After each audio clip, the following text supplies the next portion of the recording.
Hi guys, today we've got a ISO comparison for you between the A6500 and the newly released A73. Starting off, ISO 3200 on the A6500. 1080p on the 6500 is fairly soft. This is the reason why I've moved to the A73, and I just want to see, is it sharper? Have they improved things? Moving over to the A73, and it looks noticeably sharper, which is great news. 3200 again is fairly clean. And I've not kind of wasted time going into the lower ISOs or going one by one.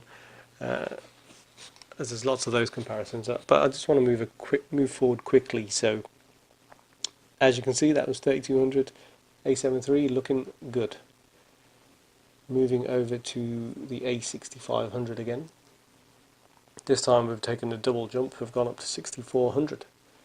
I'd advise you guys to watch these on your PC monitors, because if you put it on a TV is very good at clearing some of the noise and then you don't get a true picture. ISO 6400 on the A6500 looks very soft, and yeah, there's a bit of noise visible to me on my screen. I would say a bit of noise, it's not much, but the softness was quite apparent. So now we've moved over to the A73, ISO 6400, and this looks better. Again, sharper. We've still got details in a lot of these books, but I can see a little bit of noise creeping in at 6400. So those early videos of the A7S killer probably not proving to be true, but a little bit of noise, is by no means a disaster. A6500 moved it all the way up to ISO 10,000 pretty quick, and that picture looks like it's holding up fairly well.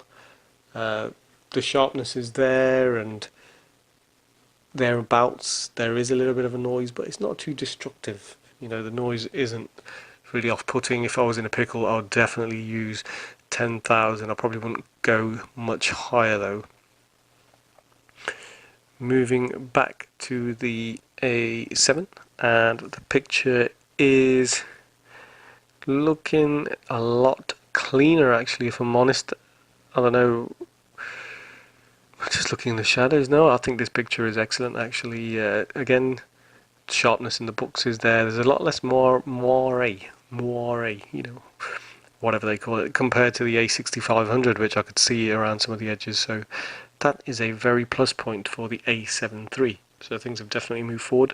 Of course, this is full frame compared to the A6500, and you've always got to take that into account.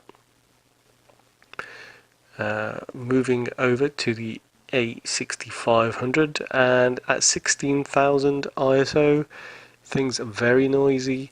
They're fairly soft. It's also important to note that these are static. Obviously, this is a static test. When things move, they tend to look even worse when it's noisy, especially with the algorithm Sony are using.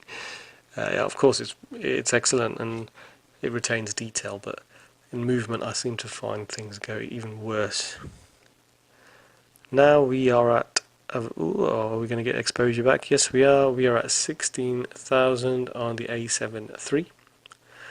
Looking at the details of the books, I think they're still there. The details are still there. Not much more noise either. This is good performance. Generally, I don't need to go this high anyway. This would be the limit.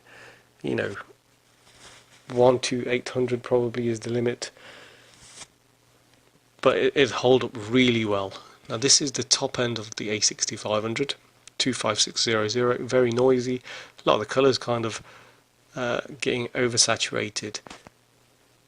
Also to note, the white balance is slightly different on both of them, so I apologise for that. I was shooting Kelvins, and I have noticed that the Kelvins definitely did not match. And that is a bit of an amateur mistake, but you still get a clear idea of the noise. A73 at 25600, and it's a lot sharper than the broken down A6500. I've still got a detail in the book, so I can still see the bear and words, and I think this is a very good image looking at it. So that was a quick comparison. We've gone that high. The A73 does go higher, but this was just a quick comparison to compare it to the A6500. Thanks for watching, and I'll post some more videos soon.